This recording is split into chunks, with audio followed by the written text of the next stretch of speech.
In this two-part tutorial, I'm going to take you step by step. We're going to work from shoot all the way through to post as we create one of our signature portraits, the environmental shutter drag.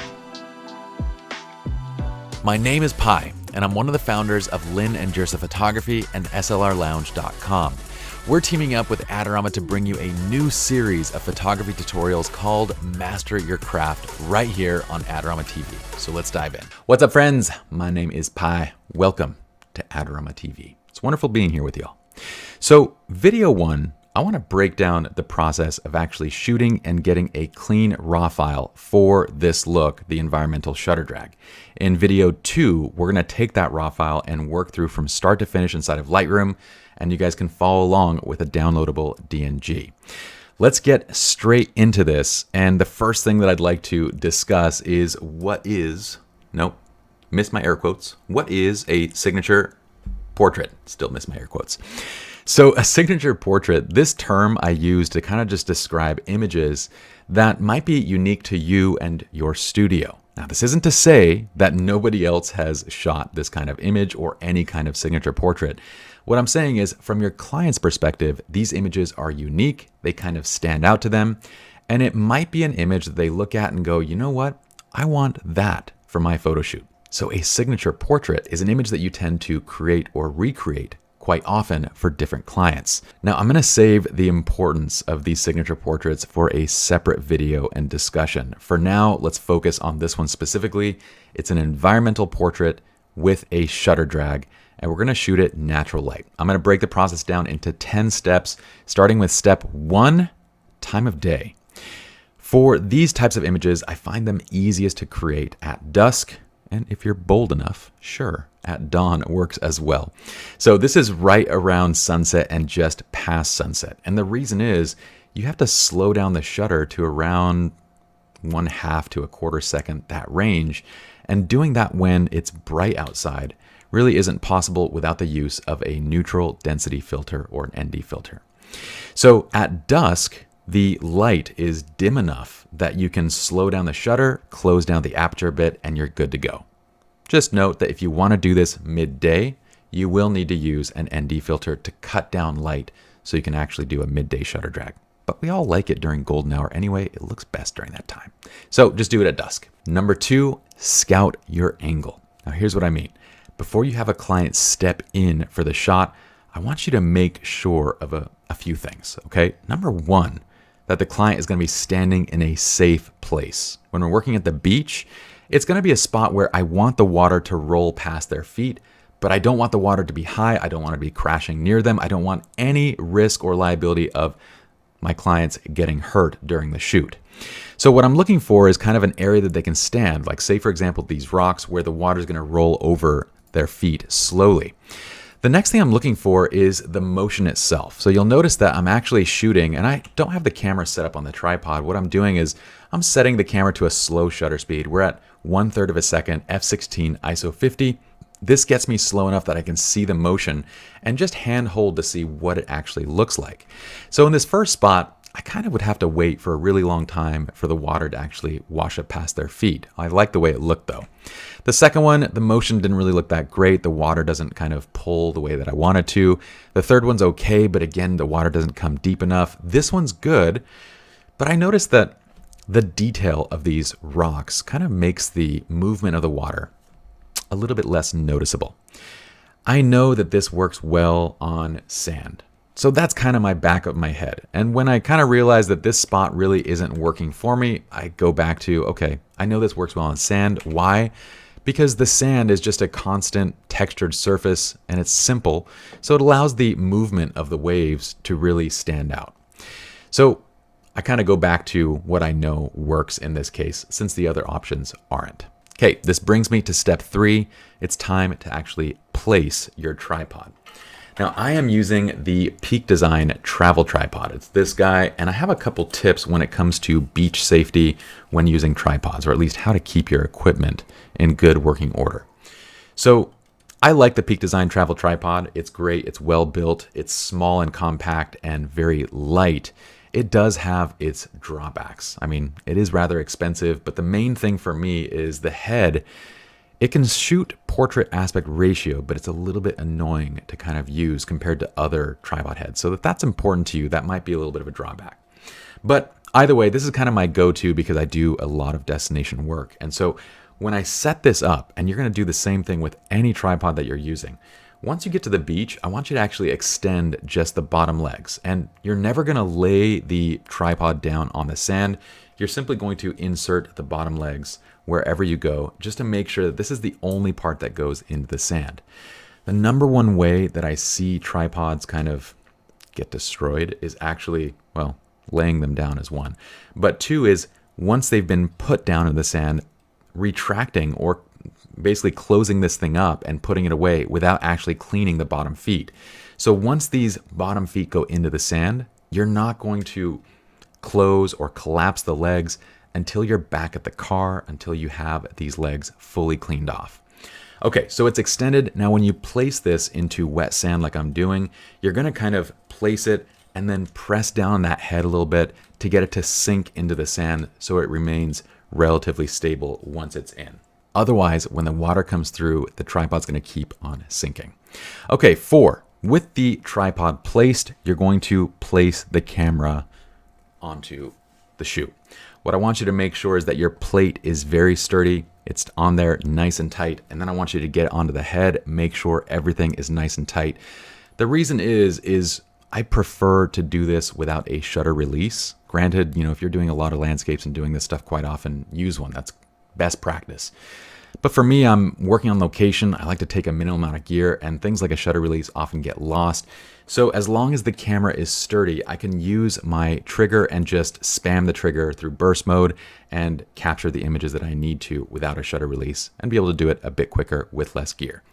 But the camera has to be on the tripod in a very sturdy manner. Otherwise, you're going to cause a little bit of shake and movement. It's going to mess up your shot. Now, side note, my workhorse camera is now the Canon R5, but you can literally use any camera for this. We're shooting at a low ISO. Anything's going to work. What's actually more important is the lens. And that brings me to tip or step 5, which is to use a wide angle lens. Now, something like the 28 to 70 is going to be fine. Something like a 35 millimeter would work fine. But my preference for shots like this is actually going to be something a bit wider. My go-to is going to be something more like a 15 to 35.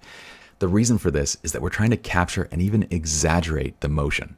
So we're going to get more of that exaggerated effect when we work with an ultra wide angle lens. So something like 14 millimeters, this 15 to 35, a 17, any of those in that range is going to be great for this. Now, because we're using an ultra wide angle lens, when we get to step 6, finalizing our composition, there are a couple things I want you to keep in mind. I find that when shooting portraits with an ultra-wide lens and focal length, I want to keep my subjects dead center in the frame. So usually when I'm doing this technique, I'm leaving them right in the center so as not to distort their bodies. Do make sure that if you are placing them at edges or kind of tops or bottoms, that you kind of zoom in a bit so that you're not getting too much edge distortion and creating weird shapes. The next thing is I want to exaggerate the movement coming down and into the lens. So I like to tip the camera down a bit, but not too much. I noticed once I shot this image here that the angle that I want had them just barely right at the horizon line. I like to actually keep my couples either below the horizon or kind of well above it, but not with their heads going right through the center. It's not a make or break thing. It's just, I find it to be a more pleasing composition. Here, I'm going to lower the camera angle a bit so that my subjects are nicely above the horizon line, while also bringing the camera down closer to the water to further exaggerate the motion coming through the lens. Step 7, you're going to set your exposure. Now, what I would recommend is do all of this before even bringing your subjects into the frame until you are really practiced at this technique. I've done this a lot of times, so I'll often just place the couple and I know exactly what I'm going for, and it's relatively quick to do it. But with your exposure, what you're going to end up doing is getting the shutter speed to around somewhere like 1/4. I find 1/4 to sort of be the sweet spot when you're this close to the water, where your clients can hold still. So your subjects can hold still through 1/4 of a second pretty easily, especially when they're placed a little deeper into the shot. And you're also going to get some really great motion in the water. You're going to get more motion as you slow it down, but then your subjects are going to have a hard time holding still. Around 1/5 of a second and faster, you might not get enough motion. So I'll usually start at 1/4 of a second, and then from there, just close down the aperture. Or you can even start by lowering your ISO to 50 or 100, whatever your lowest ISO is. Start there, then keep closing the aperture down until you get to an appropriate exposure. Also, please make sure you're shooting raw. This is going to give you much more flexibility in post and recovering your details, as you're going to see in the next video. What we want to aim for when it comes to the histogram is a histogram that is maximized, meaning when we look over here on the right side, we have all of the detail there in the shot. And you'll notice for this image, if I press J, the only thing that's blown, I could have even saved more of this. I tend to expose a little bit on the brighter side when I'm shooting Canon, just because I know it doesn't recover as well as, like, say, a Sony would. But I could have probably gone safely down one more stop and had a tiny bit more over here to recover. But even up here, this is totally okay too. But just notice that we have good shadows. We have most of our highlights retained. We want to maximize all the detail that we can comfortably get on our camera, so we get this histogram there. Now, step 8, bring your subjects into the frame. What I would recommend is first, give them a little bit of an idea. Hey, I'm slowing down the shutter, so for this photograph, when I say hold, you guys are actually going to hold your positions completely. I'm actually going to even have you hold your breath for that moment, and then I'll say relax right afterwards. Just give them that bit of instruction so they know what you're doing, because you do need them to kind of work with you. As soon as that shutter opens, they need to be holding still. So instruct them, have them step into the frame where you want them for your composition, and now you're ready to shoot. Step 9, use a high frame rate, shoot through the motion. So as soon as this wave comes, I start shooting and I spam all the way through. This is the shot that I end up using, but I keep shooting all the way through it because I want to make sure that I have the perfect motion selected for the final. And my favorite in this set was right here, where you can kind of see the front edge of the wave coming up and through the frame. So shoot through the entire sequence, holding the shutter. This is also going to ensure that one of those images has the subjects perfectly sharp, so long as they are holding still. One or more of those images will.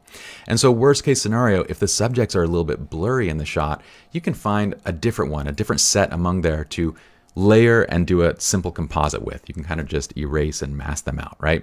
But here, because we're using a good shutter speed that they can hold still at, even when you look at the raw file, they are plenty still and plenty sharp for us to use in this shot. This last one is a big one. So step 10, verify before you stop.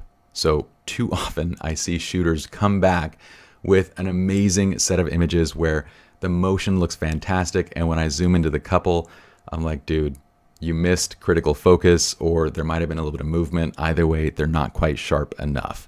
So before you touch the tripod, before you have the subjects move, look at the image where you think you got the perfect motion in the wave and everything else. Zoom into the couple, zoom into your subject, make sure that they're sharp. At least make sure that they're sharp enough. And if they're not, you're going to simply repeat and do another sequence. When you're practiced at this, you can get this dialed in 1 or 2 takes. I think I did like 1 or 2 tries, and then we were done with this. It took all of, say, 5 minutes. But what I'd highly recommend is when you're developing kind of a new style, a new technique, don't do it during an actual client shoot. Try to set up a test shoot, get good with the technique first, then employ it on an actual client shoot so you're not burning their time doing something that may not end up turning out well. Now at this point, you'll have a final raw image. Here's my final image, and you can see 2 different edited versions. One's in color, one's in black and white. And we're going to cover this in complete detail in the next tutorial next week. So be sure to join me for that one. In the meantime, I would love for you to subscribe to the Adorama TV channel. It helps all of us here at Adorama TV. And if you enjoyed this video, please give it a thumbs up. Comment below, let me know what you think and what you'd like to learn next. I do actually read your comments. And until next time, peace.